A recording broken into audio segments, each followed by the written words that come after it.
All right, sports fans, how's everybody out there doing? William Martin coming at you one more time here on YouTube with another edition of the 300 Pounds of Sports Knowledge Podcast.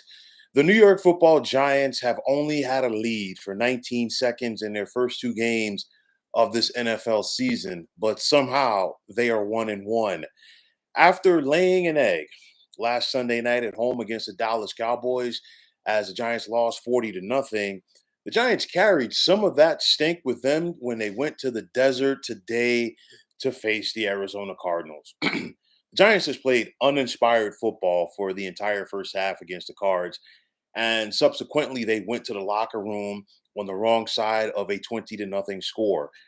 Me personally, I would have loved to have been a fly on the wall in that Giants locker room at the half to hear what head coach Brian Daboll had to say to his team. But whatever Daboll did say worked as the Giants came out of the locker room to start the second half like gangbusters. Early on basically on the first play of the second half, quarterback Daniel Jones connected with rookie wide receiver Jalen Hyatt on a 58-yard play which basically set the tone. And immediately after that, Jones took matters into his own hands when he scored on a 14-yard scamper to get Big Blue on the board to make it 20-7.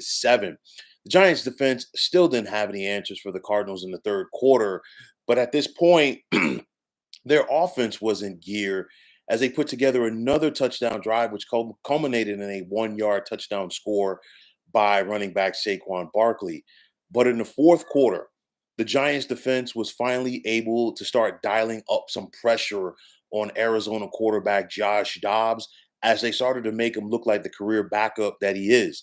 The Giants offense put together a pair of touchdown drives in the fourth to tie the score at 28. And at this point, they fully had seized the momentum, much to the delight of the Giants fans who made the trek to the Southwest for this contest.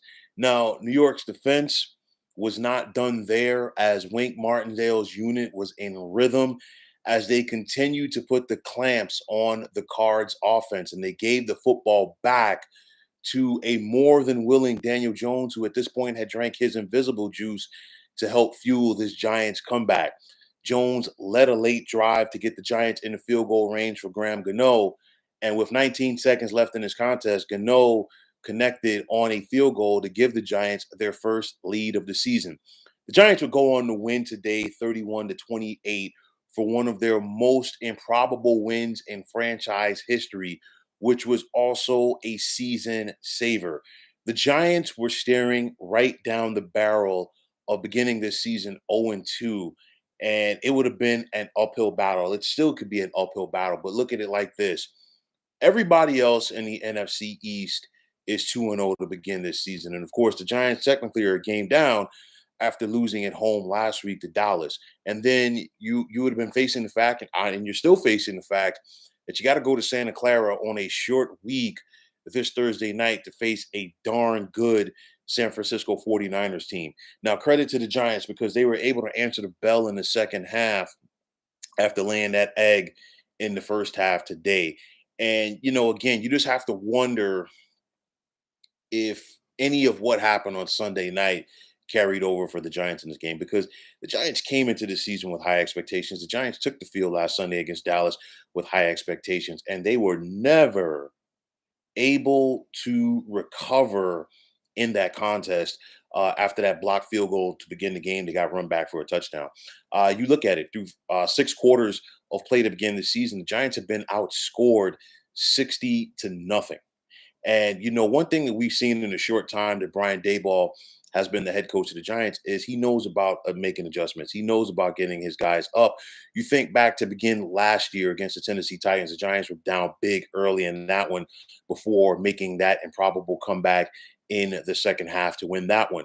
But for the Giants, this was a game that they were expected to win against a Cardinals team that most people expect will be picking in the top 5 next spring in the NFL draft. But nonetheless, when everything looked like it was going wrong for the Giants, they just found a way to come back, and that's going to be important for them going forward, going ahead in this season.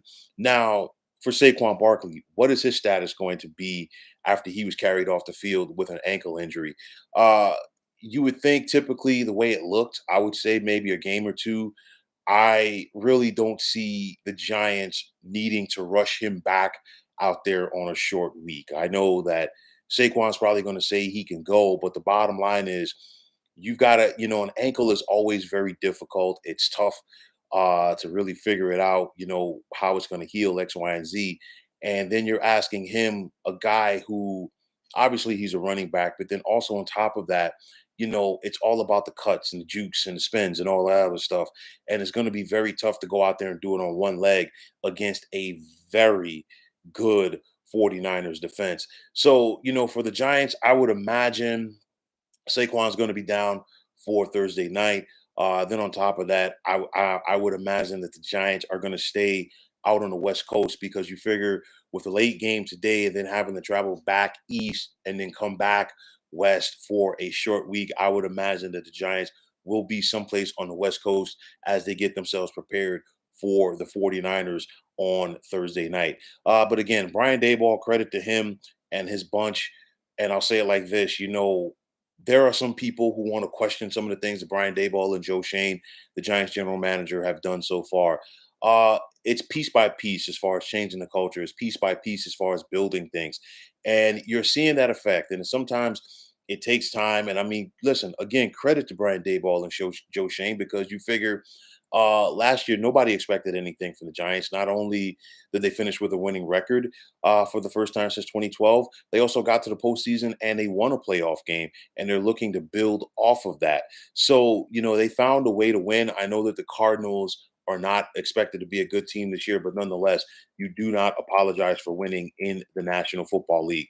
Clearly, we've seen that the Giants have something in rookie wide receiver Jalen Hyatt. I said after the NFL draft, he might have been one of these steals of the draft. Had a couple of catches today, 2 catches for 89 yards. Of course, the big one um, for 58 yards to begin the second half, and of course, all of this was based off of the Giants' ability to run the football.